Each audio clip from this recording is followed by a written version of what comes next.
And of course there was the opening procession with the people on horseback and everybody dressed up, and so many people, there's many people in the parade as were watching nearly.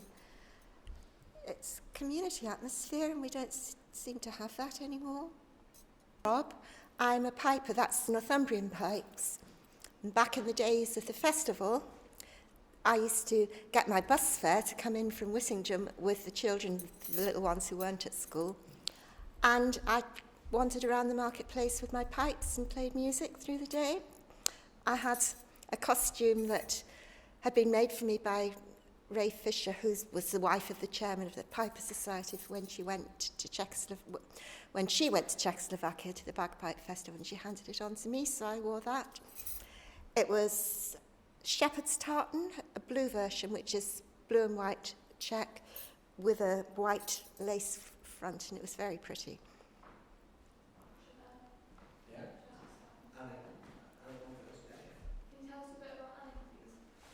The town of Alnwick. You can tell us about the town of Alnwick. The town of Alnwick in those days was much smaller, and it was very friendly.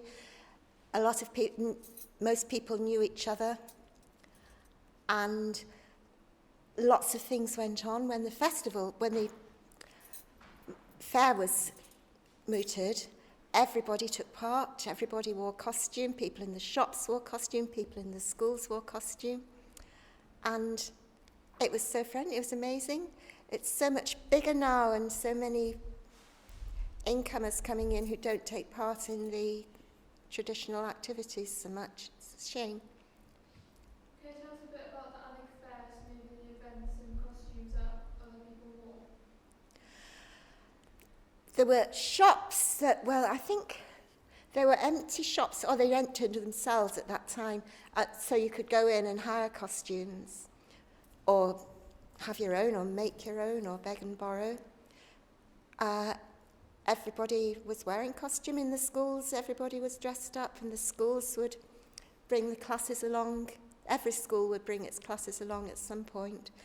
And a lot of schools took part, did dancing. There was one, I can't remember where they were from, but there was one school where they came with a maypole and did maypole dancing.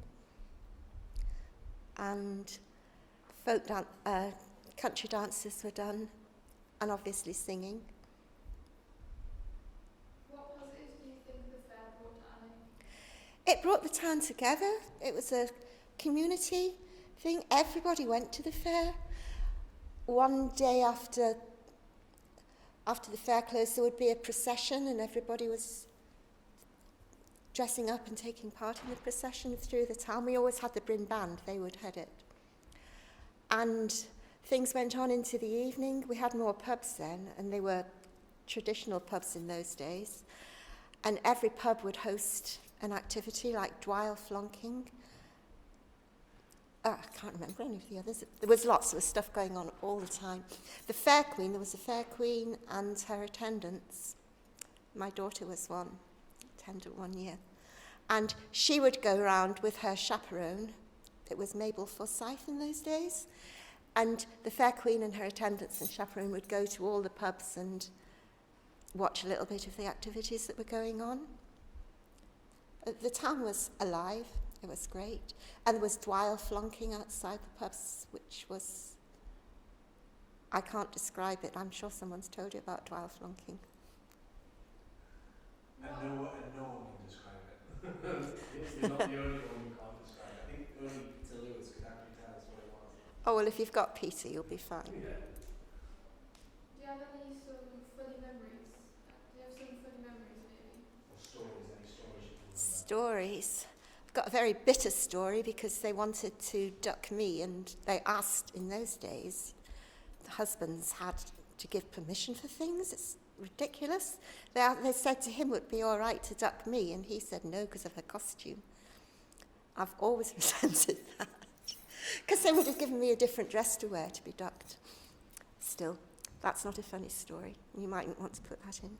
So, just to clarify, you wanted to be ducked? I wouldn't have minded being ducked.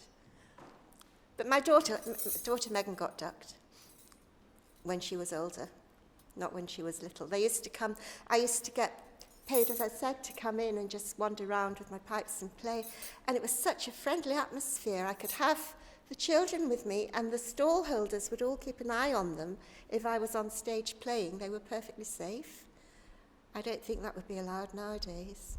But it was a big family.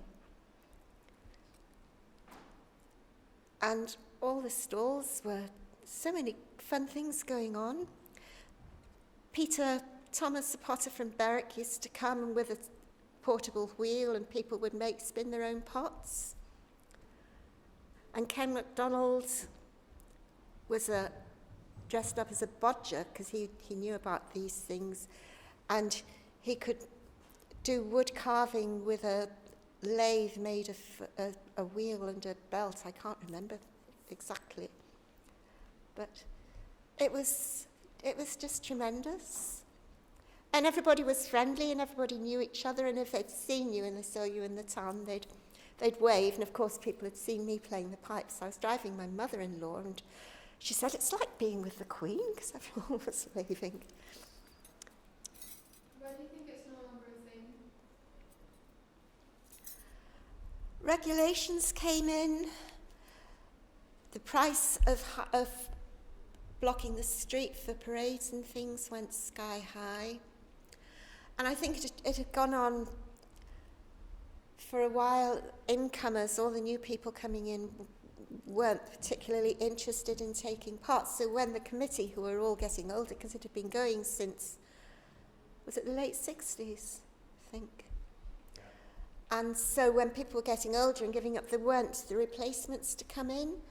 And you need a committee of more than about 4. It's the same with the music festival.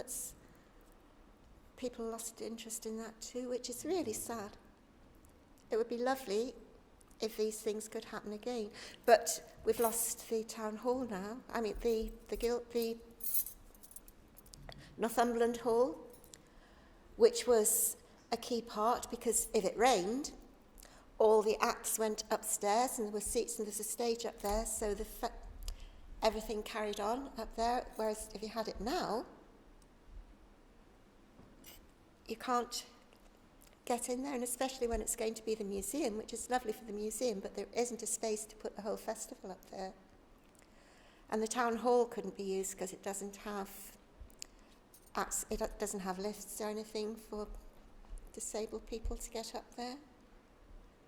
So I can see problems getting it going again. And then all the regulations about closing roads and things. And the marketplace used to be cleaned, I think, for free, whereas now you would have to pay to have all that done. Modern life isn't as conducive. Would you like to see it come back, and why? Love to see it come back. It was such fun. And everyone in the town was friendly and smiling at each other and stopping and chatting. Lovely atmosphere. Brilliant.